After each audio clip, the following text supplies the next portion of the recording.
Oi, eu sou o Gabriel, bem-vindos ao canal Recomendo Ler. No vídeo de hoje, vamos falar sobre todas as leituras que eu realizei durante o mês de julho de 2025. Mas antes de falar sobre cada uma dessas leituras, os recados iniciais de sempre. Se você não é inscrito no canal, considere se inscrever, não deixe de curtir, compartilhar e comentar ao longo do vídeo. Isso ajuda muito na divulgação e faz com que o Recomendo Ler chegue a mais pessoas.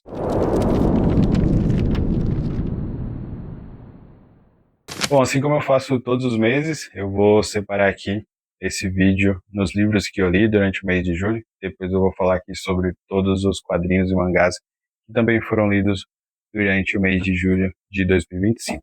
Então, começando por um livro que eu li, que não está aqui, na verdade eu não tenho a edição física, que eu li por e-book, que foi Breve Segunda Vida de uma Ideia, do autor goiano Solemar Oliveira. Esse livro que faz parte do projeto Lendo Autores Goianos. Então, eu nunca tinha lido nada do Solemar. Lembrando que tem um vídeo aqui específico sobre esse livro, então vale muito a pena. Eu não vou falar aqui muitos detalhes, assim como eu falei na resenha que eu publiquei aqui, mas caso você tenha interesse, ele vai estar linkado em algum lugar aqui para que você conheça o livro com mais detalhes. Mas o que eu gostaria de falar foi um livro que me surpreendeu muito. Primeiro, pela temática, eu acho que ele trata muito bem essa questão de você ter uma segunda opinião, digamos, em relação a uma ideia. Isso pode parecer confuso. O livro já começa apresentando para você algumas referências que são bem importantes, primeiro, para esse universo que ele acaba criando ao longo dos contos e principalmente para que você possa entender quais são as referências que ele vai tratar ali ao longo de cada capítulo. São contos dos mais variados tamanhos e que, no final das contas, trazem reflexões sobre essas ideias que são apresentadas pelo Solemar e que te conduzem, na verdade, para uma experiência muito interessante de leitura. Gostei muito, é certamente um dos melhores livros que eu li esse ano e com certeza eu vou querer ler outras coisas que tenham sido escrito pelo Solemar Oliveira. Seguindo com agora com as edições físicas que eu tenho aqui, um livro também que eu gostei muito de conhecer a escrita, de conhecer um pouco mais sobre essa personagem, que foi a biografia da Frida, né? Frida, a biografia escrita pela autora americana Hayden Herrera. Esse livro que faz parte do meu desafio de 12 livros para 2025. Esse era o livro do mês de julho, eu já tinha essa edição aqui há bastante tempo. E foi uma grata surpresa, já que eu acredito que, assim como a maioria das pessoas, se você não é muito fã do, do legado da Frida, talvez você não conheça as nuances da vida dela tão intimamente. Então esse livro acabou, né, me abrindo portas para querer conhecer um pouco mais. Eu acho que aqui eu conheci bastante coisa que eu sequer tinha ouvido falar, como por exemplo o acidente que a Frida sofre e que vai ter consequências para o resto da vida dela, o relacionamento dela com que marcou na verdade toda a vida dela. Então isso acaba sendo tratado aqui de uma forma muito interessante. O livro tem uma estrutura de sempre trazer as cartas com que a Frida acabava enviando para as pessoas, ao qual ela relatava aí algum momento de sua vida. Então nós podemos acompanhar isso de uma forma muito pessoal, além de que a Hayden Herrera vai tecendo comentários ao longo do livro que são bem interessantes e pertinentes. Então não é o tipo de biografia que vai onerar todo o legado da Frida e, pelo contrário, só vai fazer com que você conheça. E aqui fala muito também sobre as artes, né, que ela tem uma importância muito grande no mundo das artes. Então todos os seus retratos e autorretratos, tanto que aqui no livro tem várias imagens, então você também acaba conhecendo aí todo o acervo artístico da Frida, o que me chamou bastante atenção. Agora, dois livros que estão no meu projeto aí de 40 livros antes dos 40. O primeiro deles é Noites Brancas, do Dostoiévski, e o segundo é Cartas a um Jovem Poeta. Agora eu tenho 38 livros ainda para ler. Esses são os dos menores, talvez, que estejam na relação. Esse Noites Brancas eu nunca tinha lido, é o meu primeiro contato com esse livro, que é escrito pelo Dostoiévski, e Cartas a um Jovem Poeta, do Rainer Maria Rilke.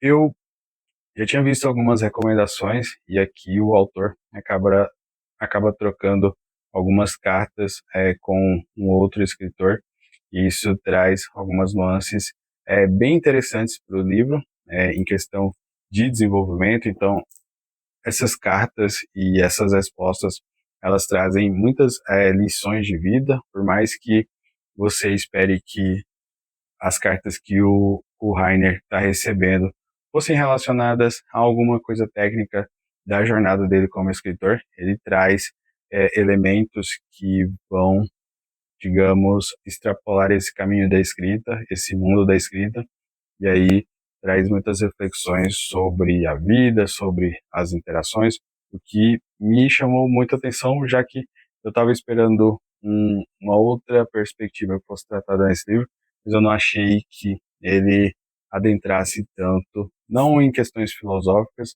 mas em esmiuçar a sua vida e, digamos que, apresentar essas reflexões a uma outra pessoa, e isso torna tudo muito interessante, já que ele, além de escritor, ele, né, vai trazer aqui para essas cartas todo esse seu talento aí no mundo da escrita, o que me chamou bastante atenção.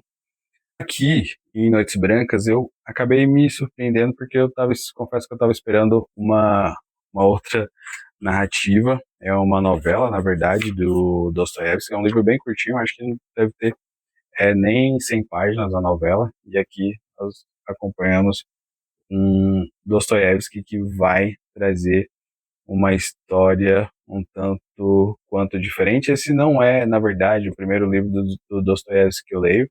Eu já li outras coisas dele. Acho que esse Noites Brancas é um excelente primeiro contato para quem está querendo entrar aí no mundo das obras russas. O Dostoiévski aqui, ele traz, obviamente, todo aquele aspecto, digamos que pesado da literatura russa, a dificuldade com os nomes, mas aqui você acaba tendo uma trama muito mais leve a partir desse ponto. Eu quero fazer vídeos específicos para esses livros, então em algum momento eles devem sair aqui no canal, com certeza. Agora falando sobre os quadrinhos e mangás que foram lidos aí durante o mês de julho, foram três mangás e 3 quadrinhos, e aí vou tentar falar aqui um pouco sobre cada um deles. Acho que, de repente, se você lê mangá, acredito que na sua timeline das redes sociais tenha aparecido esse mangá aqui, que é publicado pela editora NPEG, que é o Gannibal,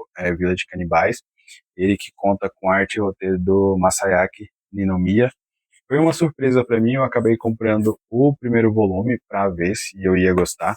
Gente, que mangá sensacional. Aqui nós temos uma história de um policial que acaba indo para uma cidade trabalhar, e ele vai com a sua esposa e com a sua filha. Então tem alguns traumas que são revelados ao longo do mangá, e eu acho que não vale estragar a experiência das pessoas em descobrir isso, mas ele vai para uma cidade que é muito estranha, e que de alguma forma essas pessoas acabam se alimentando de outras ao longo do caminho, e ele que vai ali e chega acreditando que é uma cidade pacata, ele acaba se enganando, obviamente, porque não tem nada de pacato, e ele se vê em meio a uma trama de investigação, de terror, já que o antecessor a ele acabou de forma bem grave desaparecendo. Não vou falar porque seria um spoiler aqui para a história, mas assim, é um mangá muito bom e que vale realmente, digamos que o hype que as pessoas estão fazendo em relação a essa obra. Um outro mangá da editora MPEG que eu acabei lendo durante o mês de julho foi Santuário dos Dinossauros. Não é o tipo de mangá que eu acabo lendo na minha rotina, mas me chamou bastante atenção. Ele que conta com história e arte do Itaru Kinoshita. Eu já tenho os outros volumes aqui, mas diferente de Gannibal, aqui está longe de ser um terror. Aqui nessa realidade, os dinossauros ainda vivem, na verdade, e existem parques onde esses dinossauros, digamos que eles estejam em exposição, então por isso que se chama Santuário dos Dinossauros. Então aqui nós acompanhamos é, alguns personagens aí que vão ter que lidar com esses dinossauros na perspectiva de cuidar, precisam ter a máxima atenção com eles, e aqui nós conheceremos um parque que ele está muito breve de ser desativado, e aí essas pessoas acabam tendo que se unir no final das contas para tentar aí garantir com que, pelo menos, enquanto durar esse primeiro volume aqui, o parque ainda esteja ativo. Então existem alguns segredos aqui que são revelados, então não é um mangá que vai trazer uma comédia ou cenas de ação muito escrachadas, mas ele tem sim a sua mensagem positiva sobre amizade e assim como o Gennaro, eu gostei menos desse, mas ainda assim é um mangá que vale muito a pena ser lido. Esse foi o próximo. Agora o quadrinho foi uma total surpresa. Eu nunca tinha visto, na verdade, esse quadrinho, e aí eu estava no shopping e acabei vendo esse aqui, que é o Lily Renier, Fuga do Holocausto, de sobrevivente a quadrinista pioneira e símbolo de empoderamento. Esse quadrinho que é publicado pela editora Excelsior. Eu nunca tinha ouvido falar sobre a Lily Rene. Ela, aqui nós acompanhamos a jornada dela enquanto está aí no auge do Holocausto, então nós acompanharemos essa jovem que tem uma vida relativamente confortável, tendo que se mudar de país, tendo que começar a trabalhar, e até que em um determinado momento ela começa a trabalhar aí no mundo dos quadrinhos e não conhecia o trabalho da Lily Renier, assim como se chama. Eu acho que aqui o forte desse quadrinho está realmente na história, no roteiro e na importância da Lily, na verdade, para gerações de mulheres que possam se inspirar no trabalho que ela realizou. Mas confesso que a arte do quadrinho não me pegou. Gosto do contexto em que ele é desenvolvido, gosto de como a personagem principal é apresentada, mas eu acho que não gostei muito da arte do quadrinho, mas foi uma surpresa muito boa. Acho que um dos quadrinhos mais esperados do ano, que foi esses que trazem adaptações, né, dos monstros da Universal, no caso aqui é o Drácula Vive, que foi publicado pela editora Darkseid. Eles lançaram os outros dois dessa linha, mas eu só li aqui o Drácula Vive. Gostei demais assim dessa reimaginação do Drácula. Aqui nós temos a história sendo contada sob a perspectiva de um outro personagem que é tão importante para a história do Drácula na literatura. Então, eu acho que vale muito a pena é, vocês acabarem lendo para não tirar essa surpresa, apesar de que ele está aqui na capa. Então, é um quadrinho que vale muito o hype. Gosto muitíssimo da arte desse quadrinho. Lembra muito os quadrinhos do Batman que já foram publicados aqui no Brasil, principalmente o tipo de arte que é apresentada aqui. Então, foi um belíssimo acerto da editora Darkseid em trazer essas edições para o Brasil. E aqui, por fim, não menos importante, um quadrinho que eu já tenho há algum tempo, já vi muitas recomendações positivas em relação a essas histórias, que é o Carmen, do Guilhem Mark. Esse quadrinho eu acho que ele foi publicado em 2024 pela editora Darkseid. Aqui nós acompanhamos essa personagem da capa que se chama Carmen. Ela meio que é uma atravessadora de almas, acredito que tem um nome específico aqui, mas em um determinado momento, a protagonista aqui, ela acaba tentando tirar a própria vida, e aí essa Carmen ela é responsável de fazer com que ela tenha essa transição para o mundo espiritual. Então, ah, enquanto a personagem ainda está vagando aí entre os planos, ela vai conduzindo ela em alguns momentos, então ela não pode interagir com as pessoas, mas ela acaba conseguindo ver aí alguns acontecimentos trágicos, assim como aconteceu com ela. Então, ela entra nesse processo reflexivo de entender realmente o que ela deixou de viver e as oportunidades que ela acaba desperdiçando e como a vida dela vai mudar dali para frente. Tem um plot twist aqui muito interessante e aí já seria um spoiler para para quem for ler esse quadrinho, mas me surpreendi também muitíssimo com essa história. Não achava que fosse gostar tanto.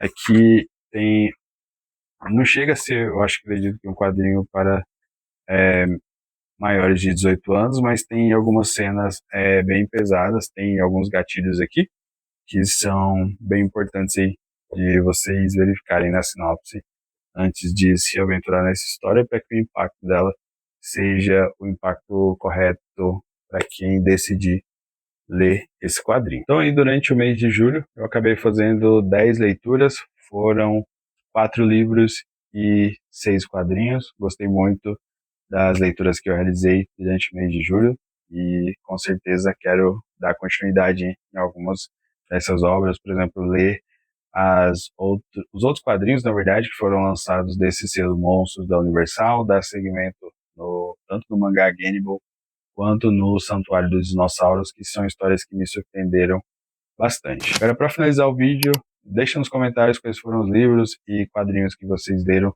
durante o mês de julho.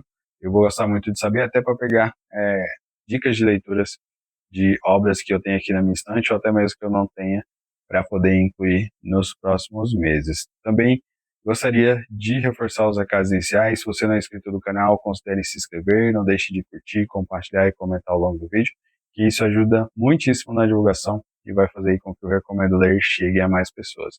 Tem vídeo aqui no canal toda quarta, às 18 horas, e todo domingo, às 10 horas da manhã. Gostaria de agradecer aos novos inscritos que estão chegando aqui no canal. Também meu agradecimento a todos vocês que assistem os vídeos aqui do Recomendo Ler até o final. Muito obrigado para você que assistiu até aqui e até o próximo vídeo.